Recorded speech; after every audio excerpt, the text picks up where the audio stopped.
پرانے زمانے کی بات ہے جب بصرہ اپنی شان و شوکت میں بے مثال تھا۔ یہ شہر علم و ہنر کا مرکز تھا، جہاں دور دراز سے لوگ تجارت، تعلیم اور روزگار کی تلاش میں آتے۔ اس کے بازار ہمیشہ گہما گہمی سے بھرے رہتے تھے۔ ان بازاروں میں ہر طرح کے ہنرمند موجود تھے: سونار، لوہار، بڑھئی اور قالین باف۔ مگر ان سب کے درمیان ایک درزی اپنی مہارت کی وجہ سے بہت مشہور تھا۔ اس درزی کا نام سالم تھا۔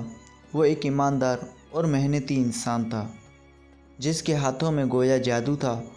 سالم جب سوئی اور دھاگا اٹھاتا تو عام سا کپڑا بھی بادشاہوں کے لباس جیسا معلوم ہوتا۔ اس کی سلیقہ مندی اور نفاست کی شہرت بصرہ کے گلی کوچوں سے نکل کر دوسرے شہروں تک جا پہنچی تھی۔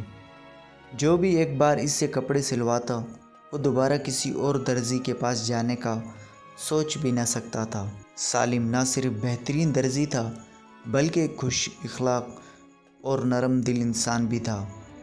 وہ ہمیشہ اپنے گاہکوں سے عزت و محبت سے پیش آتا، اور اگر کوئی غریب آدمی آ جاتا تو کبھی کبھی مفت میں بھی کپڑے سی دیتا۔ اس کی دکان پر روزانہ کئی لوگ آتے، کوئی نیا لباس بنوانے تو کوئی پرانا درست کروانے، مگر سالم کے لیے سب برابر تھے۔ وہ سب کے کام یکساں محبت اور توجہ سے کرتا تھا۔ ایک دن سالم کو ایک ایسی پیشکش ملی جو اس کی زندگی کا رخ بدل سکتی تھی۔ ایک دن بصرہ کے شاہی محل سے ایک قاصد سالم کی دکان پر آیا۔ قاصد کا آنا کوئی عام بات نہ تھی۔ لوگ رک کر دیکھنے لگے کہ درزی کے پاس بادشاہ کا پیغام کیوں آیا ہے۔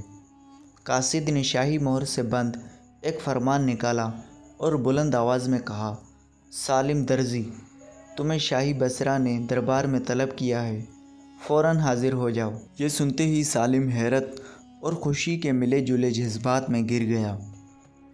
بصرہ کا بادشاہ اسے کیوں یاد کر رہا تھا؟ کیا واقعی اس کی مہارت بادشاہ تک جا پہنچی تھی، یا کوئی اور وجہ تھی؟ بہرحال وہ زیادہ نہ سوچا اور جلدی سے اپنے ہاتھ دھو کر صاف ستھرا لباس پہنا۔ اس کے دل میں ایک عجیب سی بے چینی اور تجسس تھا، مگر وہ پرعزم قدموں سے شاہی محل کی طرف روانہ ہوا۔ جب وہ محل کے وسیع و عریض دروازے پر پہنچا تو درباروں نے اسے اندر جانے دیا۔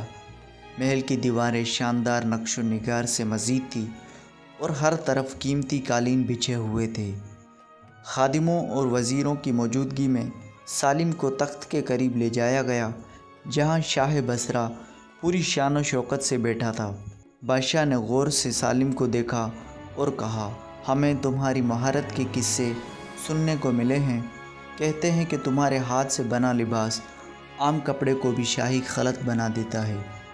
ہم چاہتے ہیں کہ تم ہمارے لیے ایک ایسا لباس تیار کرو جو ہماری شان کے مطابق ہو، ایسا کہ لوگ دیکھ کر عش عش کر اٹھیں۔ سالم نے نہایت ادب سے سر جھکایا اور عاجزی سے عرض کی: بادشاہ سلامت، یہ میرے لیے بہت بڑا اعزاز ہے۔ میں اپنی تمام تر محنت، ہنر اور محبت سے آپ کے لیے بہترین لباس تیار کروں گا، ایسا لباس جو آپ کی عظمت کو اور بھی نمایاں کرے۔ بادشاہ مسکرایا اور خزانچی کو اشارہ کیا۔ خزانچی آگے بڑھا۔ سالم کو شاہی خلعت کے لیے مخصوص ریشمی کپڑا اور قیمتی دھاگے دیے گئے۔ بادشاہ نے مزید کہا: یہ کپڑا اور سونا چاندی کی تاریں ہمارے بہترین کاریگروں نے تیار کی ہیں۔ تمہیں مکمل آزادی ہے، بس یہ لباس ایسا ہونا چاہیے جو ہمارے دربار کی شان و شوکت کو بڑھا دے۔ سالم نے تعظیم کے ساتھ یہ سامان قبول کیا اور وعدہ کیا کہ وہ اپنی پوری جان فشانی سے کام کرے گا۔ شاہی دربار سے نکلتے وقت اس کے دل میں خوشی بھی تھی اور ذمہ داری کا احساس بھی۔ وہ جانتا تھا کہ اس کے فن کا سب سے بڑا امتحان تھا۔ اب اسے ایسا لباس بنانا تھا جو نہ صرف بادشاہ کو خوش کرے بلکہ پورے بصرہ میں ایک نئی مثال قائم کر دے۔ سالم نے پورے دل و جان سے کام کا آغاز کیا۔ وہ شاہی محل سے ملا ریشمی کپڑا اور سونے چاندی کی تاریں دیکھ کر سمجھ گیا کہ اسے غیر معمولی مہارت دکھانی ہوگی۔ اس نے اپنے بہترین اوزار نکالے اور انتہائی باریکی سے ہر ٹانکا لگانا شروع کیا۔ ہر دن وہ طلوع آفتاب سے رات گئے تک کام کرتا تاکہ کوئی کمی نہ رہ جائے۔ کئی دنوں کی مسلسل محنت کے بعد آخرکار وہ لباس تیار ہو گیا۔ یہ واقعی ایک شاہکار تھا۔ ریشم کی چمک، سونے چاندی کی تاروں کی کڑھائی اور بہترین سلائی نے اسے بادشاہی جلال کا مظہر بنا دیا تھا۔ سالم نے ہر کونے کو بار بار پرکھا تاکہ کہیں بھی کوئی خامی نہ ہو۔ جب وہ مطمئن ہو گیا تو اس نے لباس کو نفاست سے تہہ کر کے شاہی محل جانے کی تیاری کی۔ جب سالم دربار میں پہنچا اور بادشاہ کے سامنے خلعت پیش کی تو دربار میں ایک دم سناٹا چھا گیا۔ جیسے ہی بادشاہ نے لباس پر نظر ڈالی، اس کی آنکھیں خوشی سے چمک اٹھی۔ وہ اپنی مسند سے اٹھا اور قریب آ کر لباس کو چھوا، پھر مسکرا کر بولا، یہ واقعی ہماری شان کے مطابق ہے۔ تم نے ہماری توقعات سے بڑھ کر کام کیا ہے۔ یہ سن کر سالم کا دل خوشی سے بھر گیا۔ اس کی محنت رنگ لے آئی تھی۔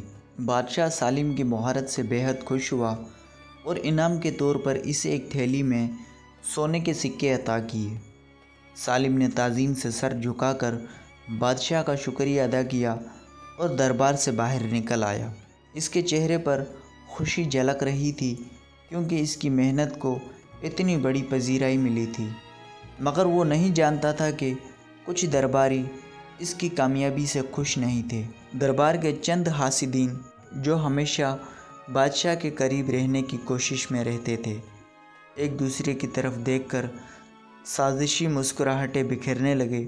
جیسے ہی سالم دربار سے باہر نکلا، ایک درباری آگے بڑھا اور بادشاہ سے عرض کی، حضور، یہ درزی بلا شبہ ہنرمند ہے، مگر ہمیں اس پر شک ہے۔ ہمیں لگتا ہے کہ یہ عام آدمی نہیں بلکہ ایک جادوگر ہے۔ اس کے کپڑوں میں کوئی نہ کوئی ایسا اثر ہوتا ہے جو لوگوں کے دل و دماغ پر قابو پا لیتا ہے۔ یہ سن کر بادشاہ کے چہرے پر سنجیدگی چھا گئی۔ دوسرے درباریوں نے بھی فوراً ہاں میں ہاں ملائی۔ بادشاہ سلامت، یہ خلعت کسی عام لباس جیسا نہیں لگتا۔ اس کی چمک اور بناوٹ غیر معمولی ہے۔ ہمیں خدشہ ہے کہ اس پر کوئی جادوئی اثر ہو سکتا ہے جو آپ کے لیے نقصان دہ ہو۔ بادشاہ کو ان کی باتوں میں شبہ ہونے لگا۔ کچھ لمحے وہ خاموش رہا، پھر اس نے محافظوں کی طرف دیکھا اور حکم دیا، سالم کو فوراً روکا جائے اور اس کی حقیقت معلوم کی جائے۔ ادھر سالم دربار سے نکل کر خوشی خوشی اپنے گھر کی طرف جا رہا تھا۔ اس کا دل مطمئن تھا کہ آج کا دن اس کے لیے کامیابی کا دن تھا، مگر وہ اس بات سے بے خبر تھا کہ پیچھے شاہی سپاہی اس کا تعاقب کر رہے ہیں۔ جیسے ہی وہ اپنے محلے کی گلی میں پہنچا، اچانک چاروں طرف سے سپاہیوں نے اسے گھیر لیا۔ رکو، تمہیں بادشاہ کے حکم پر گرفتار کیا جاتا ہے، سپاہیوں کے سردار نے سخت لہجے میں کہا۔ سالم حیران رہ گیا، مگر میرا قصور کیا ہے؟ میں نے تو بادشاہ کے لیے لباس تیار کیا تھا۔ یہی معلوم کرنے کے لیے تمہیں دوبارہ دربار میں پیش کرنا ہوگا، سپاہی نے کہا اور سالم کو زبردستی گھوڑے پر بٹھا کر شاہی محل لے گئے۔ دربار میں پہنچ کر سالم نے دیکھا کہ بادشاہ کے چہرے پر سنجیدگی تھی اور درباری معنی خیز نظروں سے اسے دیکھ رہے تھے۔ وہ سمجھ گیا کہ یہاں کچھ نہ کچھ سازش ضرور ہوئی ہے، مگر وہ بے قصور تھا اور اسے یقین تھا کہ سچائی ایک دن ضرور سامنے آئے گی۔ بادشاہ کے چہرے پر سختی اور آنکھوں میں شک کے سائے تھے۔ اس نے گرج دار آواز میں کہا، سالم، سچ سچ بتاؤ، کیا تم نے ہمارے لباس میں کوئی جادوئی چالاکی کی ہے؟ سالم یہ سن کر دنگ رہ گیا۔ اس نے گھبراہٹ پر قابو پاتے ہوئے ادب سے جواب دیا، حضور، میں ایک سیدھا سادہ درزی ہوں، میرے پاس سوئی اور دھاگے کے سوا کچھ نہیں، میں جادوگری سے واقف نہیں۔ بادشاہ نے سالم کو آزمانے کے لیے حکم دیا، اگر تم واقعی بے گناہ ہو تو ہمارے لیے ایک اور لباس تیار کرو۔ سالم نے بغیر کسی خوف کے دوبارہ محنت سے ایک اور شاندار لباس تیار کیا اور بادشاہ کے حضور پیش کیا۔ اس بار بادشاہ نے احتیاط برتتے ہوئے پہلے لباس اپنے وزیر کو پہنایا۔ جب وزیر پر کوئی اثر نہ ہوا تو بادشاہ نے خود بھی لباس زیب تن کیا۔ لباس نہایت نفیس تھا، مگر اس میں کوئی جادوئی اثر نہ تھا۔ تب بادشاہ کو درباریوں کی چالاکی کا احساس ہوا اور اسے اندازہ ہو گیا کہ یہ سب محض سازش تھی۔